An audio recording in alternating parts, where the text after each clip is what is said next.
This book tells you to stop identifying with every thought. And it also helps you overcome anxiety and overthinking. I am talking about Don't Believe Everything You Think by Joseph Nguyen. In the first chapter, he tries to explain that pain is unavoidable, but mental suffering is an option. So there's a Buddhist saying that whenever there is a negative event that happens in your life, two arrows are shot towards you. The first arrow is painful, second arrow is of mental suffering, which is totally avoidable.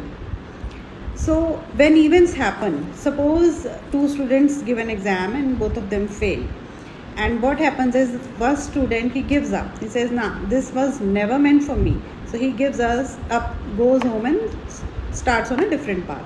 While the second student, he goes home, he study harder for his makeup exam and comes back and wins through that exam.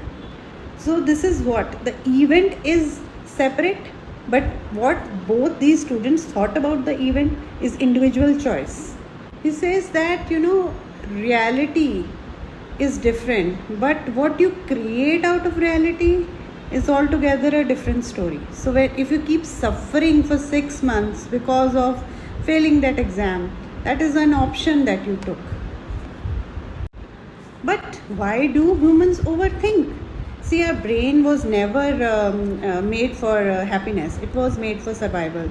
So all through evolution, human beings have been trying to look out for dangers, trying to analyze, scan their environment for any threats that they might be.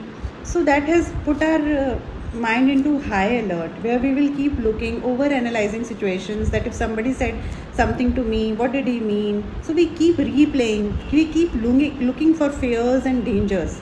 That is why our brain keeps overthinking. So he says there's a difference between thought and thinking. Thoughts happen, while when we keep thinking about those thoughts and overthinking, overanalyzing, that is when we invite suffering into our life. So thoughts should be made to pass like clouds. You do not have to keep reacting on every thought that you have. Thought is like, yes, I have made a mistake, while thinking is like, oh my God, now I have ruined everything for myself. So there's a difference. The author gives a twist and he says that you just don't need positive thinking in your life. He says just go back to the happiest moment of your life and think, what were you thinking? And chances are that you will find that you were just not thinking anything. Your mind was empty, it was calm in the moment. And now flashback to some worrisome event in your life. What were you thinking? You were thinking a lot of things were spiraling in your mind. So he says a calm mind, is a happier mind. A mind that overthinks invites suffering into life. But how to stop overthinking? The mind will keep thinking. So how to stop it? See, when you are having any negative event in your life, you just have to calm down first, okay? Take a deep shower, take some 5 minutes meditation break, and just stop thinking too much. That is what you need to do.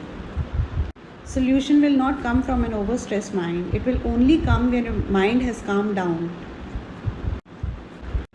Finally, he says that peace was maybe never missing. It was just, under the cloud of chaos your mind has created.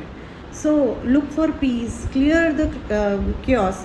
And some ways to do it is, when you are having a negative thought, just pause that thought.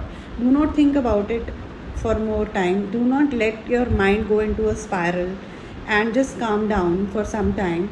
Later on, you think again and analyze what is the thought, calmly do it, and then you find peace in the solution.